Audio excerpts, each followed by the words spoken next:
What's going on, everyone? Hope you're having a terrific day. Today, this video is going to be super important. I'm going to be talking about why I believe some people don't have an issue with tinnitus and can just seemingly brush it off, and why other people like myself have had an issue with tinnitus. So this video is going to be super important. I promise it's only going to be 10 minutes long. So I know that a lot of you get sidetracked easy. Just whatever you're doing, maybe you're watching meme videos or Taylor Swift videos, just put that on pause and watch this video because it's going to change the game. So without further ado, let's dive right into today's video. So I can tell you that looking at my childhood, right, there were so many moments in my childhood that define who I am today.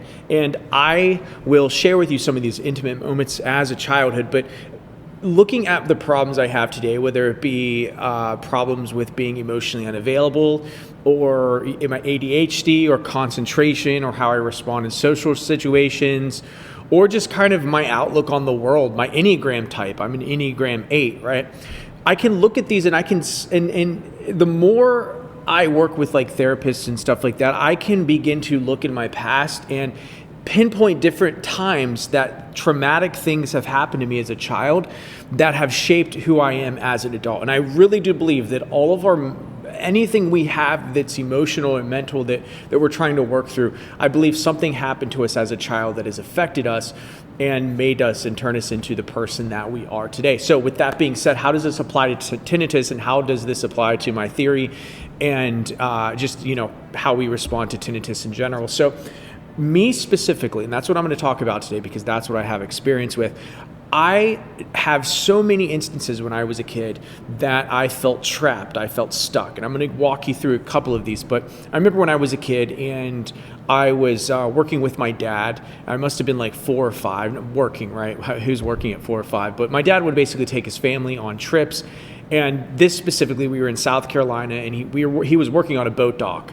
And I remember I was on this raft, and I was standing on this raft, and my dad pushed the raft out to sea, to the ocean.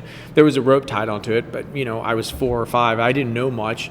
Maybe I was 3. I don't know how old I was, but I was young. Anyway, and he says, "Oh, you're getting sucked out to sea."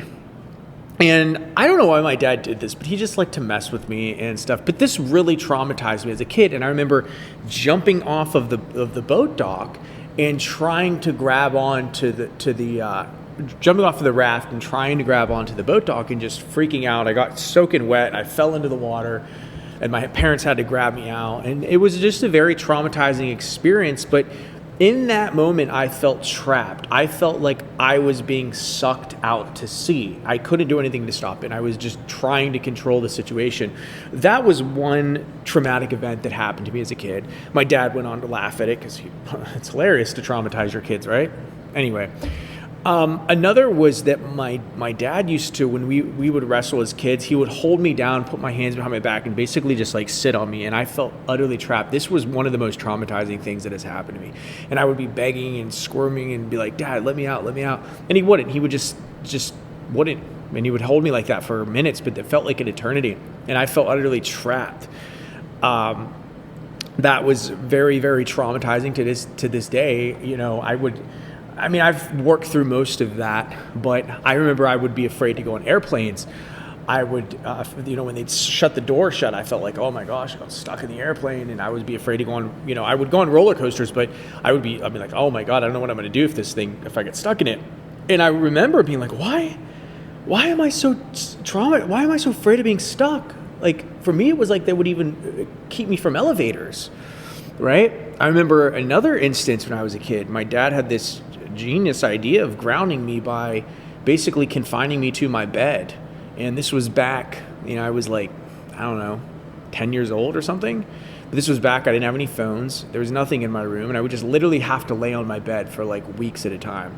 The only time I could get up was to get up to use the restroom and go to school. And other than that, I was confined to my bed. I could not get off the bed. If you get off the bed, you're going to add another week to your grounding, and you're going to get a beating. I didn't fear the beating. I would have rather taken a beat down. I got beat down all the time. A beat down was nothing. To me, the grounding was psychologically so traumatizing. I felt stuck to that bed. I couldn't change the situation. I was again stuck. And there was many more situations in which I felt stuck, all caused by my dad and my mom. to even mention in this video because I would be here forever. But the point is that when tinnitus came up in my life, the first thing that I thought of was, oh my God, I'm stuck. The sound is here. I can never turn it off, and I am stuck. And that freaked me out. I freaked out, and I didn't know what to do. I started, I went on a run, right? Fight or flight kicked in. And that's what led me down this whole path of being bothered by it, was the fact that I couldn't turn it off. I was stuck. And why was I stuck? Why did that trigger that response? Is because of how the traumatic events that transpired when I was a kid. I'm convinced of it. And I believe deep down the people who really have a problem with it, there was something in your childhood, maybe you were unaware of it, that traumatized you to some extent. And maybe you were afraid to even think about it now to this day. Maybe you've overlooked it, you ran away from it, you didn't want to have to deal with it. For me, that's exactly what that was. And so, when I decided to get on my path to healing from tinnitus, I had to sit with myself in those feelings of wanting to run away from the sound. I had to just meditate and train my brain that it's okay. It is okay. It's going to be okay. So my journey and my path has been going back to those situations that affected me when I was a kid and healing from that, and allowing myself to feel those emotions and reassuring my younger self, the self that was traumatized by my parents, by my dad, that it's okay and it's going to be okay. And we're going to work through whatever it is that's haunting us, that's bothering us, that's tormenting us. And we're not going to give up on ourselves, right? We're going to be there for ourselves. And we truly are going to heal and bring ourselves to the next level. That is my theory. I think that everything that affects us now happens to us when we're a child. It's so, I don't know. I don't want to get into all of this because, the video is already 7 minutes long. But my point is that if we have something that's bothering us now, it's probably something that happened to us in our childhood. And I think the tinnitus, it's the same situation with that. At least for me, I can pinpoint it to specific situations when I was a kid. And I can be like, oh, this is why I am bothered by it, because somebody did something to me when I was a child that affected me. And I carried it with me to this day, harboring in my subconscious. So when life challenges happen, I don't know how to respond to them in a correct, positive, healthy manner because I was never trained when I was a kid how to respond to them. So anyway, I'm gonna stop the video here. Make sure to hit my webinar below. I talk in depth about a lot of different things about tinnitus and stuff like that.